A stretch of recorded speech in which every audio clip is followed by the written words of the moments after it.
So hello Achiever, today I am with a new amazing speaker. He's one of the top motivational speakers in the world. You have to know him, but I'm sure you know him. So he is Les Brown. He's with me to answer my question. So follow this interview. Hi Les. Hi, how are you, David? Awesome day. I'm very glad to do my last interview with you. Thank you so much. You saved the best for last. Thank you. Who are you and how did you become one of the best motivational speaker? I am a speaker, a father. Yeah. I am an entrepreneur. I'm an author. I'm a variety of things. And I think that what allowed me to become the kind of person that I am as a speaker is because of my experience, because of my journey. And we all have journeys. And I think that the journey that you have, it has a great deal of impact on how you show up in life.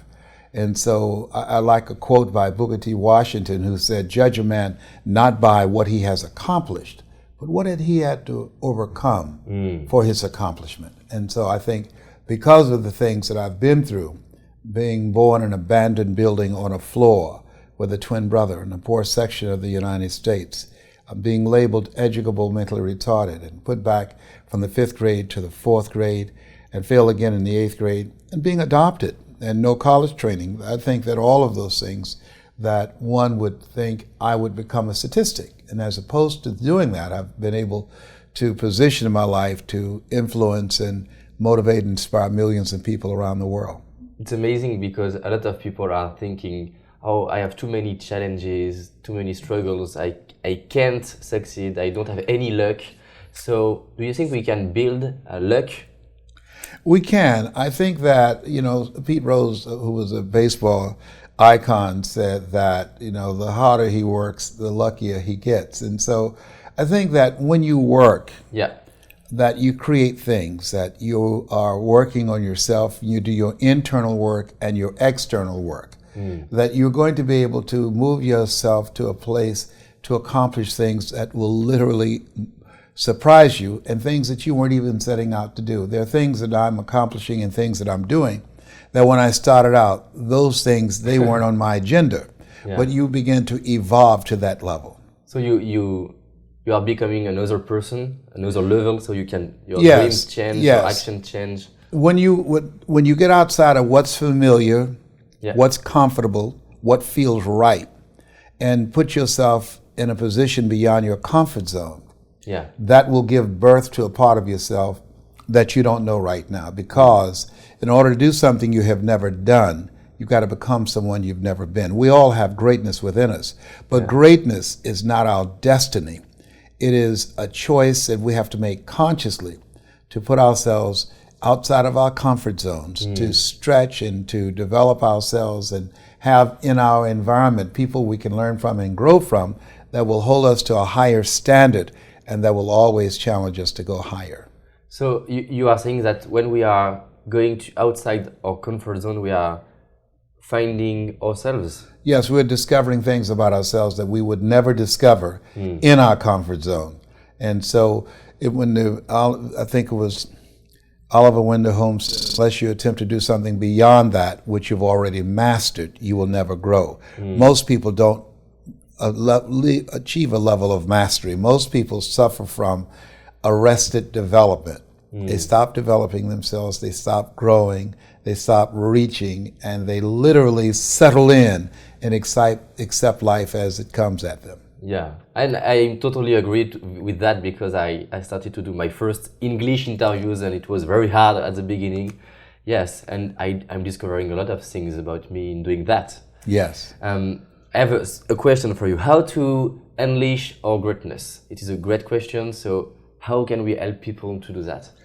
I think that the people that are discovering how to unleash their greatness are people who have the mental resiliency and the courage to face failure, that you will fail your way to greatness. That most people allow their fear of failure, 80%, allow their fear of failure to outweigh their desire to succeed. When you're willing to fail again and again and again, when you make up your mind to become unstoppable, when you make up your mind to become a no matter what person, then that will then give birth to a part of yourself that you don't know right now. and maintaining a spirit of optimism and challenging yourself and learning from your mistakes. Understand that the setback is a setup for a comeback. You have comeback power. As a friend of mine named Willie Jolly would say, that the things that you experience when you win. I used to be a state legislator in Columbus, Ohio. When I won a debate and got legislation passed, I won because of what I knew. When I lost a debate, I lost because of what I didn't know. And so now I had to go back to the drawing board and study harder to come back again and to challenge my opposition. Yeah, it's amazing. And I would love to know, because you mentioned courage. According to you, can we develop that? Can we develop? Yes, courage can be developed, absolutely. And there are things that will help you to do that by putting yourself in uncomfortable situations. Sometimes life will force you to become courageous. And so it's there that most of us don't develop our courage muscle. Case in point, that I've had the challenge, and I'm watching my languaging, of dealing with the fear of claustrophobia, of being closed in. And I had to have an MRI. And so I'd never had one before. So the first time I came, they had about 4 or 5 females in the room. They said, "Are you afraid?" When they opened the door, I looked at them and said, "No." I was terrified. But I developed my courage. But the first time they closed the door, I started knocking and said, "Hey, let me out, let me out." And then I had to call a friend of mine to calm me down. And he said, "Les," he said, "cancer is a thief. Let them find it before it becomes a murderer." He said, "Focus on the outcome, not on the process." And so the way that I handle fear is I don't focus on what is it that's terrorizing me. I focus on what is it I want to accomplish. And I see myself achieving the victory. I see myself living from the dream, living from that place that I'm reaching for in my mind. Einstein said the imagination is the preview of what's to come. And so we can bypass the things that will cause us to be afraid by looking at and being focused singly on the things that we're going for. Yes. And I would like to have your point of view about something. When people are setting up big goals, sometimes they have big fears in doing that. So do you think we have to keep our big goals, or we have to lower the goals, or lower the action, lower the comfort zone? We're living in an incredible time that there's nothing that we can't do. Yeah. We're living in a time where we have, in our lifetime, seen someone go from prisoner to president of a country in South Africa, Nelson Mandela. Yeah. Where President Barack Obama, raised in a single-family household, an African-American male, became the most powerful man in the world. Yeah. So what we know is that anything's possible, and we must challenge ourselves.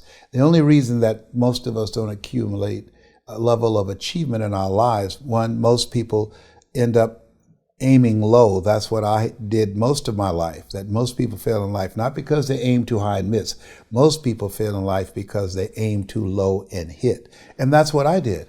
I was a disc jockey. I was very satisfied. I achieved a level of professionalism and mastery in that area. And then someone challenged me and said, "You can do more." And it took him 14 years to convince me to become this person that you now see. This person that you now see, this voice, which I consider my power voice, I had absolutely no idea that this person existed. But there are sometimes in life, someone can take you to a place within yourself where you can never go by yourself. And he saw something in me. And sometimes you have to believe in somebody's belief in you until your belief kicks in. And what do you say to someone who are saying, "Oh, nobody around me are believing in me"? And that's okay. If you have that, that's great. If you don't have it, it's okay. I, for years, read books of people who I didn't know, but I considered them as my personal mentors. I studied Winston Churchill, who said, "The truth is incontrovertible. Malice may attack it, ignorance may deride it, but at the end, there it is." I studied Earl Nightingale, who said, "All of us get in life what we are, not what we want. All of us are self-made, but only the successful will admit it. So I studied these people, and they mentored to me. I feel their spirits. I surrounded myself in my bed with their books and their audio, in my imagination, and listening to their audio programs. Yes. So how much does the library card cost? It's free in the United States. I don't know what in your country. So I suggest that you spend time working on yourself. Study the high achievers. I did that to find out how did they get there. I studied the life of Frederick Douglass, who said we won't get everything that we fight for, but everything we get, it will be a fight.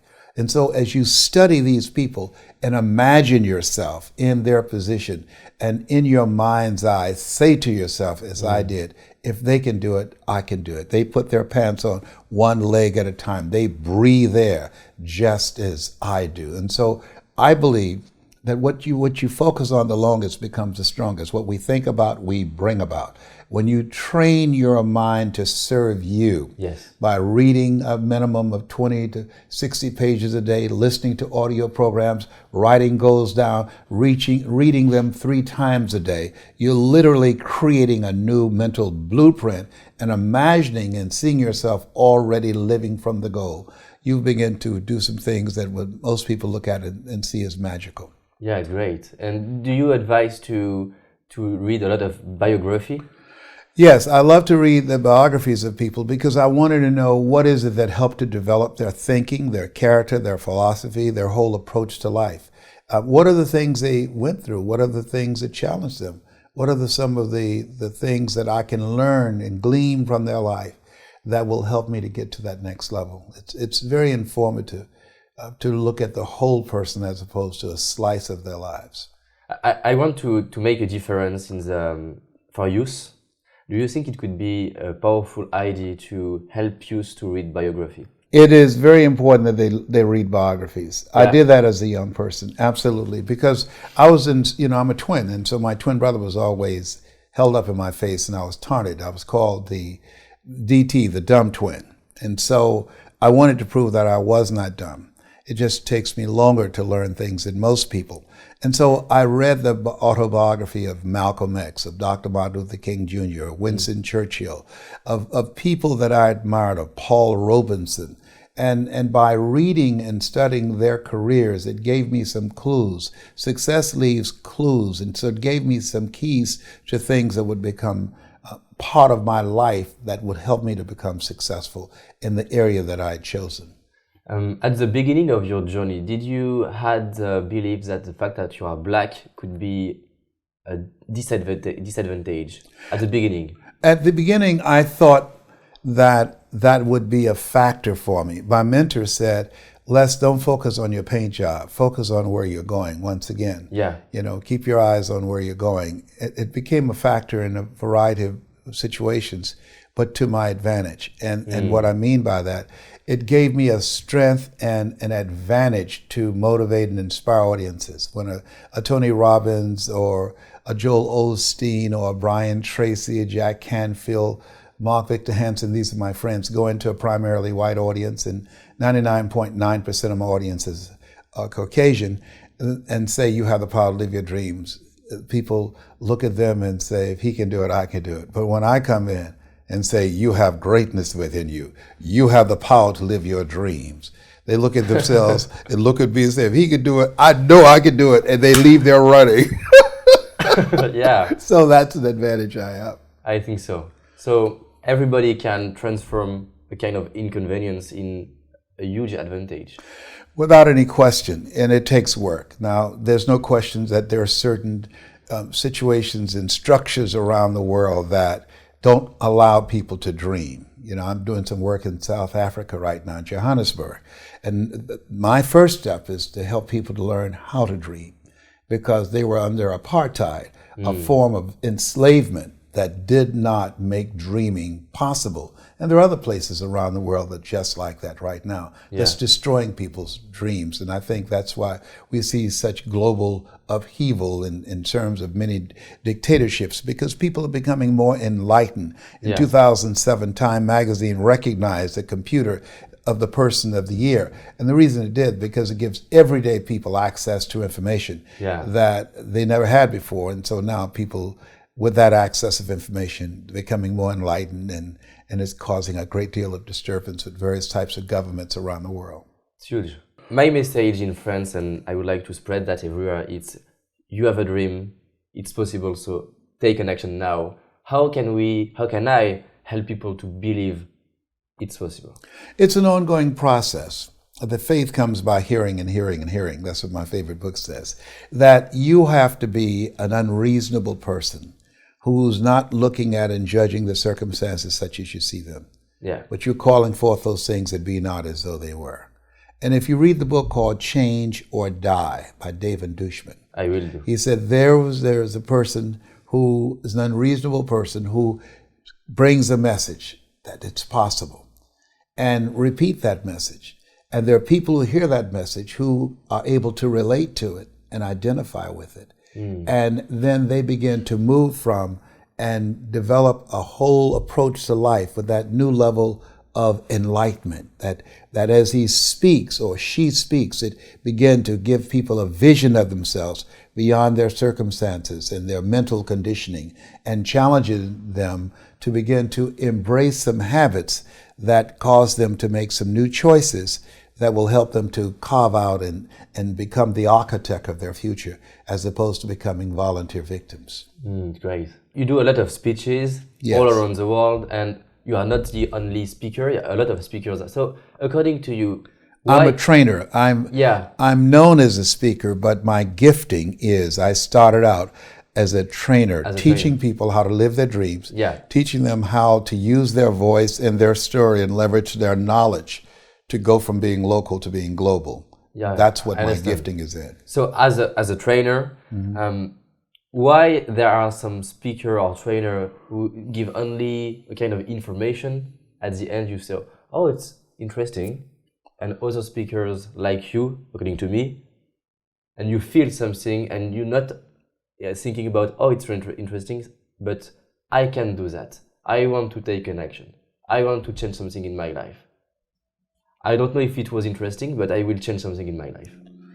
What are the differences? Well, there are many speakers think that people are stuck because of lack of information. I always say, if information could change people, everybody would be skinny, rich, and happy. They don't need us to come in and speak. They can go online. They can Google the information. So information alone cannot create transformation. That in order to change human behavior, you have to create a significant emotional event. The materials that I provide, the training that I provide, is designed to impact a person's mind, their heart, and their spirit. And so the goal is to distract, dispute, and inspire, to interrupt their story. How people live their lives is a result of the story they believe about themselves. So when I'm training speakers, I teach them how to become a strategic, experiential storyteller. Be strategic on how they use their story. You never make a point without a story, and you never tell a story without a point.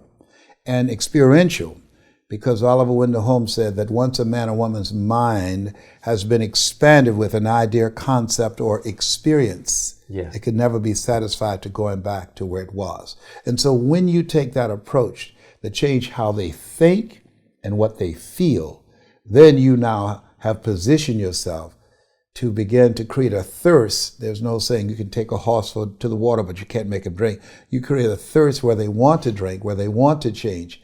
And now you have, because of their encounter with you, you have now allowed yourself to be an instrument, as Mother Teresa would say, in the hand of God.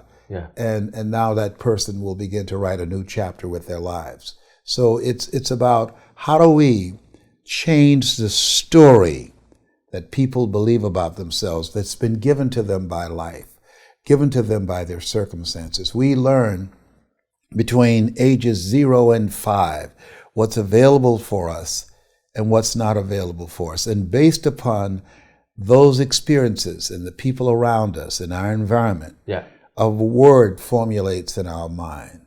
It's either yes or it's no. A word formulates in our heart. It's either yes or no. It formulates in our spirit, yes or no. And there's various things that can impact the formulation of that word and the conviction behind it and how we move our lives forward. Yeah. My goal, if the word is no, is to interrupt that word and to change it to a very affirmative yes. It's great. I love that. How to have a strong will? Because a lot of speakers are speaking about you have to have will, but how? Will is, that's why I talk about the mind, the heart, and the spirit. Yeah. The reason we celebrate Nelson Mandela is that for 26 years, they tried to control his mind. They were able to control his body. Yeah. But most importantly, they couldn't break his spirit. And so that deep down resolve, that dimension that's available to all of us was explained to us in the book called Man's Search for Meaning, that Viktor Frankl, that there's a part of us that's always a part of us that's in our hands, that the irreducible essence of who you are, that either you say yes or no, not based upon the circumstances, not based upon the pressure that's applied, but based upon your conviction. Are you going to give this the power to take advantage of you? Are you going to turn yourself over to this? We always have that choice. That's the greatest choice that human beings have. Am I going to give myself a pass to surrender, or am I going to stand up? I remember telling a story when I produced my first PBS special on public television of a man who came by a house and there were people on the porch talking. And there was a dog moaning and groaning. The guy was curious, and he went back and he asked the owner, "Why is this dog moaning and groaning?" And the owner said, "Because he's lying on a nail." Yeah. The guy said, "Well, why won't he just get off?" He said, "Because it's not hurting bad enough for him to get off. It's just hurting bad enough for him to moan and groan." And so what most people do in life, they have the power to change their circumstances. You are made in the likeness and image of God. You've been given authority and dominion over everything on the face of the earth. But most people would rather moan and groan about their situation, show up in their lives as volunteer victims, rather than become actively engaged in doing the work necessary to change their circumstances. It's been said there are two types of people, those who work and those who watch them. So you got to be willing to do your internal work so that you have the mental resiliency, and your external work finds something that you want to master that will allow you to move yourself forward. Wow. So we have to, the first step is to find what we want to master. Why are you here? What's your reason for being? Why do you get up in the morning? Most people don't have a clue. Pay the bills, to keep a roof over your head. I think we have to reflect on, who am I? Why am I here? What drives me? If I died today, what 3 words would I want said about me if I died today? You know, what is it that defines me? You know, and how do I define myself? Most people allow their circumstances to define them, as opposed to defining themselves and how they're going to show up in life. And so my mission is to help people to connect with the power they have within, their greatness. When you're pursuing your greatness, you don't know what your limits are, so you act like you don't have any. And when you live from that place, you can now be able to make a greater contribution and make a greater impact with your life because of the fact that you see yourself in a larger context. One of the principles, there are 9 principles that we teach of greatness. And the first one is each of us can achieve far beyond our horizons and in avenues of life we have never explored. But most people settle in and accept things in life as it has been given to them, as opposed to rising above that, working to create something that they can feel good about. It's the first principle. Yes. What are the next? The next one is we must take responsibility for our actions and our reactions. When you look at your circumstances, you know, George Bernard Shaw said, the people look for the things that they want in life, and if they can't find them, they create them. And so when we look at ourselves it's about doing that. It's about taking ownership for your stuff, for your life. And one of the things I emphasize, that changing is not easy. That changing your life, changing habits, reinventing yourself, picking yourself up after life has knocked you flat on your back. I've got to say, when life knocked you down, try and land on your back, because if you could look up, you could get up. Well, that sounds cute, but that's not easy. When I was diagnosed with prostate cancer 17 years ago, that first time that happened, I said, hey, I can handle this. Then when it came back a year later, last year, 17 years later, and this time it metastasized to 7 areas of my body and ate 40% of my T1 vertebrae. Now the stakes are higher. It's this life saying, okay, Mr. Motivator, you beat cancer the first time. What you gonna do now? I started laughing. When the doctor told me, he said, why are you laughing? Are you in denial? I said, no.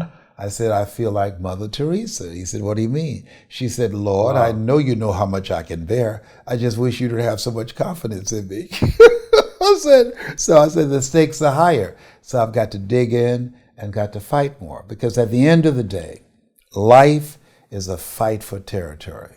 And once you stop fighting for what you want, what you don't want will automatically take over.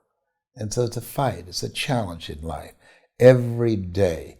And what we have to do is embrace it. What we have to do is see it as a project to be worked on.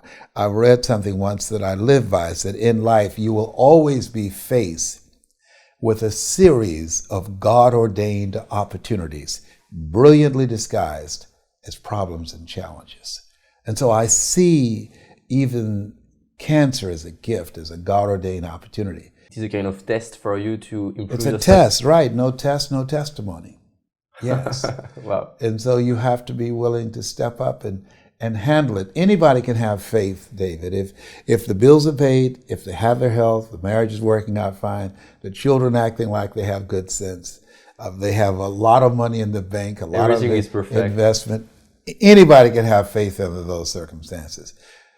The true challenge of faith is when life knocks on the door. The true challenge when you lose your health, or something happens to someone you care about, or you lose your wealth, or some tragedy happens to you. All of us over the next year will experience at least 3 tragedies. We will experience it personally or someone we care about. Charles Udall said in life, he said, things may happen around you and things may happen to you, but the only things that really count are the things that happen in you. And that's where, that's our domain. That's where we have the control. Yeah, we choose the answer. Yes, we did too. And we choose how we're going to respond to this. Will I allow this to get the best of me? Will I allow this to stop me? Am I going to surrender to this? Will I give myself a pass? Will I wimp out on myself? That's always a choice. I love that. In the speech, just before you said a sentence that I love, can you repeat it about the fact that when it's hard... If you do what is easy... Yeah, I love that. Giving yourself a pass, giving yourself permission to stop. If you do what is easy, your life will be hard. But if you do what is hard, your life will be easy. I didn't do what I'm doing now for 14 years because it was hard to make the radical change in my approach, my dress, my learning the language of corporate America, gaining access, developing myself an intellectual resource where corporations would reach over people with years of experience, PhDs and MBAs, and I have no experience and no credentials, and be able to compete with them. It was hard, but we can do hard. All of us have moments in our lives when things have been thrust upon us and we had to do hard. So if you do what is easy, your life will be hard. But if you do what is hard, your life will be easy. And so don't give yourself a pass. Don't run away from hard because you can do hard. And through that, you discover a part of yourself that you would not know otherwise. Yeah, you are building your power when you have challenges and when it's hard. Yes, those things only happen through growth experiences, through challenges. If you go to the gym to work out and you don't feel any discomfort the next day, here's what we know. You haven't done anything. And so you got to challenge yourself. Yeah. And you're going to get hurt. You know, Viktor Frankl calls it unavoidable suffering. Life is full of pain and disappointment. It's a part of the process. And we are proud of ourselves when we overcome something. When we overcome things, we discover things about ourselves. No tests, no testimony. No guts, no glory. Yeah. And I was doing a broadcast once, and a guy was coming up, and he had crutches. He was coming up to be interviewed by me, and he missed a step, and he fell. It was a very embarrassing moment. And I went down to help him get up, and he said, "Don't feel sorry for me or be embarrassed." He said, "It goes with being a paraplegic. I fall all the time." And so we fall all the time in life. We make mistakes all the time in life. Yeah. You know, there's no life without mistakes. Anything that's worth doing is worth doing badly. It's worth doing right if you know how to do it. But if you don't know how to do it, it's worth doing badly until you get it right. All of us are going to fall on some tough times. 8 out of 10 millionaires have had to file bankruptcy. It's a part of the process. We go up and go down. And we learn things during the tough times. That's where we really learn things. That's where we begin to discover things about ourselves. Adversity introduces you to yourself, that are part of yourself that you would never know otherwise when things are going real good for you. And so what we have to help people to understand is to maintain a spirit of optimism in spite of their circumstances, to give them hope. Why? Because when there's hope in the future, that gives you power in the present. So my goal is training 100,000 voices of hope who will do 3 things. Help give people hope. That's number 1.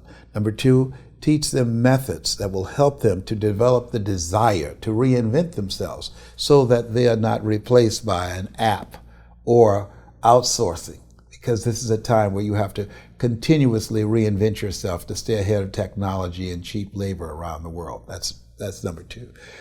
Continuing to work on yourself and growing and developing. And the third thing is to build communities, collaborative, achievement-driven cultures, supportive cultures that'll help you to get to the next level. Have a group we call ourselves Cancer Conquerors. And so one goose can fly 75% further in formation with other geese than it could ever fly by itself. So if you got 100,000 voices giving people hope, that's number 1. Number 2, encouraging them to develop their capacity, their skill set. There's no shortage of opportunity. There's a shortage of capacity to take advantage of the opportunities that are available in the global economy. Yeah. And encouraging people to create communities of collaborative, achievement-driven, supportive relationships. We can accomplish anything. And how can the people and me can contribute to these dreams? They can email me at yes@lesbrown.com. yes@lesbrown.com. And we'll be set up within a few weeks and send them out some information. But also in the meantime, what we will do is send them a video that as they watch this, they'll see the message that I'm bringing and a format. We're going to be teaching them the 7 principles of storytelling so that they can learn how to influence and impact and change lives, one-on-one, small groups, or in large groups. Yeah. So with 100,000 voices, you can make a big difference in this world. Absolutely, yes. That's the goal. And we want 100,000 voices outside of politics and outside of religion, both of which polarize and divide people. Just everyday people. I'm not an educated guy. If both my parents came in here right now, I would not know either one of them. I'm adopted. I don't have any credentials. I'm just an average person, and who I have a desire to make a difference with my life, to live a life of significance, and to live a meaningful life, and to help others who have a desire to do the same thing. Yeah. So it's perfect for my next question. What is your favorite commitment to yourself? My favorite commitment to myself is to always challenge myself to grow. That you're never too young to learn, you're never too young to teach, and you're never too old to learn. I'm learning from young people like yourself because you are my future. a future that I would perhaps never see. And so by being open, I remember when I graduated from high school, we had a theme that said, you never find out how much you know until you find out how little you know. The moment you think you know, you've lost it. You've lost it. You don't know. Life is something to be experienced. You get a glimpse. You peak to peak, as Robert Schuller would say. You peak, so you can peek. You peak to peak and know there's more there. Great. Yeah, Socrates says a man's reach is to supersede his grasp, or what are the heavens for? You have a lot of quotes. Do you advise to have a lot of quotes to grow? You know what? I just went downstairs to the hotel and asked him, what is my room number? I don't know where these quotes come from. I study a lot. When I first started out, I disciplined myself to learn about 3 quotes a day.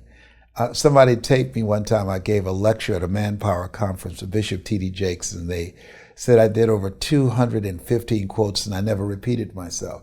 So I love quotes. It's a passion of mine, and so they come up when they come up at the appropriate time. And you have your own quotes? I have my own, and I study a lot of other individuals. And once I hear it, I repeat it to myself and reuse it in conversation. When I'm training speakers, I tell them the best speakers are the best listeners, to listen to things that touch your heart, and then use it in conversation over and over again, and then use it on stage when you're speaking to an audience. Yeah, not only you and your thought, but also the people who are... Everybody that's around you. Great. And do you advise to people to write their own quotes? I think that yes, you want to write, but sometimes you are saying them and you can't hear them because you can't see the picture when you're in the frame. And so when I tell people, if you're speaking, to always record yourself, because there are things that's going to come up, inspiration, revelations you will receive. You say, whoa, where did that it was come great. from? That's right, yes. And so you want to record that. I record everything. Yes, that's good. That's a very good habit. I have a weird question for you. Maybe the first time you have this question. According to you, how can we become a loser? Do you have advice? I think that the key to being a loser very important. Is not loving and appreciating yourself. Okay. And allowing what other people think of you become more important to you than what you think of yourself. Wow. It's a new advice. Great key. Yeah. That we were born to do something. You're here to do a work. The 2 most important moments in our lives, it's been said, the day that we're born and the day that we realize why we were born. And if you don't know, if you want to live a life of misery, don't try and find out. But if you want to live a life that has meaning and value and a sense of direction, spend as much time as you possibly can to answer the question, why am I here? And not so you wonder yourself a lot of time. Yes, and don't ask what is the meaning of life. Ask what is the meaning of my life? What am I supposed to do? What is this work that I was chosen, that God saw something in you, that you were chosen 1 out of 400 million sperm. He saw something in David. What was it that he saw? He saw something in Judah. He saw something in Les. There was something that caused us to be here. And I believe there's a work for us to do. That there's something that if we don't do it, then the world will be deprived. And finding out what that something is, that element, the element is when what you love to do and what you were born to do come together, that will allow you to show up in life in a bigger way. So our job is to find what we love. What is it you love to do? That you weren't born to work for a living, but to live your making, and living your making will make your living. Yeah. Just before we were talking about to go outside our comfort zone. Yes. And there are also some books about letting go. How do we know when we have to let go or be perseverant or committed or persistent? It's my own difficulty. I'm very persistent, but sometimes maybe too much, I don't know. You know, we don't always know that. I mean, let me give you an example. I've been out in Los Angeles for about 5 years now, looking to have a production company to sponsor a new talk show. I had a talk show 10 years ago. Yeah. I've done so many interviews, and they all say he's great, he's sharp, and he's old. So I leave the interview to tell my person who came there and set the meeting up, he's old. I know he's sharp, but he's old. And then I was looking at television the other day on the Discovery Channel, and a program comes on. Now, my show is designed to give people hope. In the United States, more people died from suicide than from traffic accidents, okay? Wow. Now, I think something's wrong with that.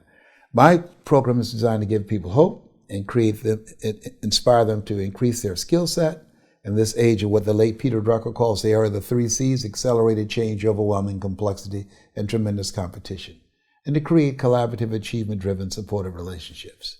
The program that I saw on television that shocked me, among many, was Naked and Afraid. Two women, it was a man and a woman, naked, on an island. And this television show was designed to watch them while they're trying to learn how to survive on the island, naked and afraid. And at that moment, I said to myself, don't go and audition anymore. Don't go and talk to anyone else about your concept of using television, not just to entertain people, but to empower them. Find another way to do this. Now, do I see that as giving up on that medium? Because they're more concerned about head trash. I don't want to be in that toilet. Maybe I can carve out something else. Maybe I can have my own channel on YouTube and create a motivational channel from that place and be able to reach people around the world. And so maybe the instrument that I'm to use is not regular television, but the internet. But leave that alone. That's not my place. If I understand well, you have your purpose. Yes. And you keep your purpose, but you just change the way that I approach it. Yes, so your goal was not to have a production, but your goal was to impact people. To impact people's lives. And to them, I'm old because I'm 69. To me, I'm not retired, I'm refired. I'm ready to take it to the next level. I'm here to find out what is it that I have left. I've got a lot of life in me. And so I'm not going to let them to define what my contribution before I leave the planet is going to be. I'm just not going to try and get into that arena to do it. But just like now, you're giving me another avenue. I didn't even know you. And here you are talking to me. And this is going to be seen by people that had it not been for this relationship, this collaborative relationship, people who will see me who would have never had access to me otherwise. And I will do my best to do that. Thank you. Yeah. I appreciate that. Thank you so much.